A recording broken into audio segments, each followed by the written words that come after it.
Saudari yang terkasih dalam Kristus, Shalom.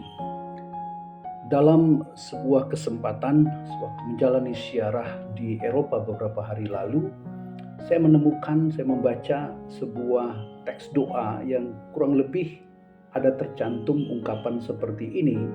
Ungkapan yang sangat sederhana tetapi jujur.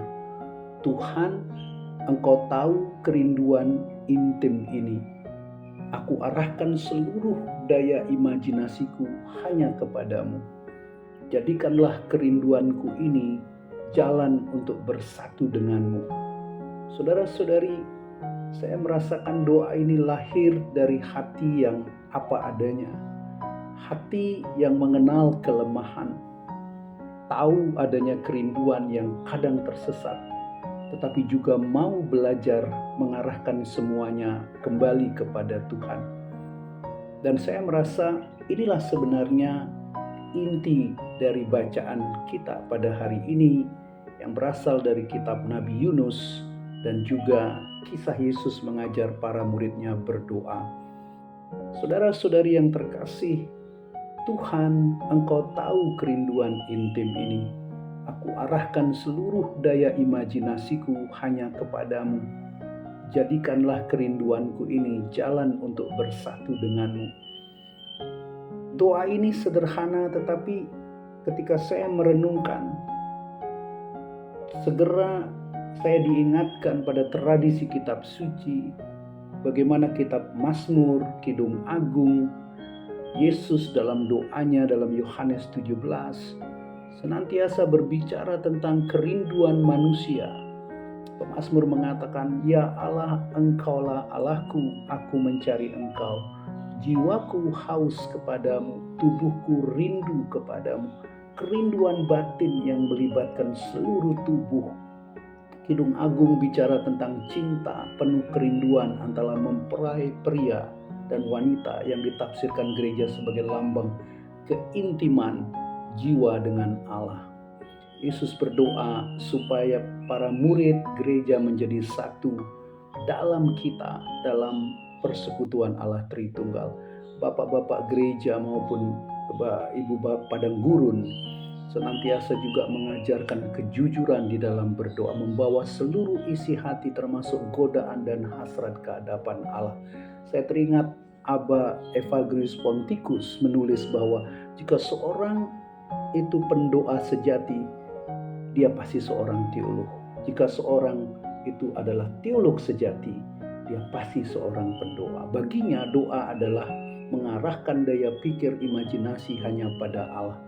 Kemudian kita kenal Santo Bernardus dari Clairvaux dalam khotbah-khotbahnya tentang Kidung Agung selalu bicara tentang cinta eros yang disucikan. Santa Teresia dari Avila menggambarkan doa sebagai keintiman yang manis. Doa bukan lain adalah persahabatan yang akrab, sering berbicara hanya berdua dengan Dia yang kita tahu mengasihi kita. Yohanes dari Salib menulis dalam nyanyian rohani, jiwa digambarkan sebagai mempelai wanita yang mencari keintiman penuh dengan Allah. Kemudian dalam kontemplatif modern kita mengenal penulis Henry Nouwen, Thomas Merton yang juga bicara tentang kerinduan untuk dicintai tanpa syarat. Hasrat manusia itu dimurnikan menjadi cinta sejati. Di saudara, doa pendek itu menggugah kesadaran refleksi saya tentang bacaan-bacaan yang kita dengar pada hari ini. Yunus dalam Alkitab, dalam bacaan hari ini marah kepada Tuhan. Yunus tidak puas karena Allah mengampuni orang Niniwe. Ia ingin Allah menghukum, tetapi justru Allah berbelas kasih. Yunus bahkan berdoa dengan nada protes, "Lebih baik aku mati daripada hidup."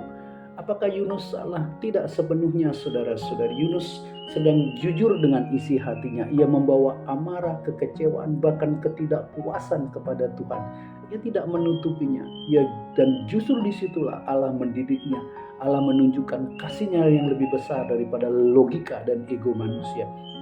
Kita semua seperti Yunus, saudara. Ada kerinduan dalam hati kita, kadang bercampur dengan keinginan yang rapuh, amarah, hasrat atau rasa ingin diakui. Kita bisa memilih menyembunyikannya atau jujur membawa apa adanya di hadapan Tuhan. Dan Yunus memberi kita teladan. Bawa saja, bahkan kalau itu amarah sekalipun. Yesus dalam bacaan Injil mengajar murid-muridnya yang meminta, Tuhan ajarilah kami berdoa. Dan Yesus selalu mengajarkan doa Bapa kami yang sangat terkenal itu. Doa sederhana ini menjadi sederhana tetapi menyentuh inti kerinduan manusia. Ada keintiman karena apa? Karena Allah dipanggil sebagai Bapa. Ada penyerahan, jadilah kehendak-Mu. Ada kebutuhan sehari-hari, berilah kami rezeki. Dan ada luka batin saudara, ampunilah kami. So, doa Bapa kami adalah doa yang merangkul seluruh diri manusia, baik kerinduan yang luhur maupun kelemahan yang nyata. Nah, saudara-saudari, sering kita mengalami kerinduan intim, ingin dekat, ingin dipeluk, ingin dicintai dengan penuh. Kadang kita menyalurkan lewat fantasi, lewat bayang-bayang, bahkan kadang lewat pelarian. Dan itu manusiawi sekali. Tetapi Yesus hari ini saudara mengundang kita untuk membawa kerinduan itu ke dalam doa. Kalau Yunus membawa amarahnya, kita pun boleh membawa kerinduan terdalam kita. Kalau Yesus mengajarkan kita berdoa Bapa kami, berarti kita boleh mengalami Allah sebagai sumber keintiman sejati. Bayangkanlah doa sebagai momen keintiman saat kita dipeluk oleh Allah, saat kita dicintai tanpa syarat, saat kita benar-benar aman dalam kasih-Nya. Damai, sukacita, dan intim saudara, semua itu menjadi nyata dalam doa. Maka mari kita belajar berdoa dengan jujur dan intim. Jangan takut membawa apa adanya isi hatimu, amarah, kecewa, dan kerinduan. Saat berdoa, bayangkan Allah hadir sungguh dekat, bukan jauh. Rasakan doa sebagai pengalaman intim, sebuah pelukan rohani yang menenangkan. Doa bukan hanya kata-kata, tetapi pengalaman keintiman dengan Allah yang mengenal kita seutuhnya.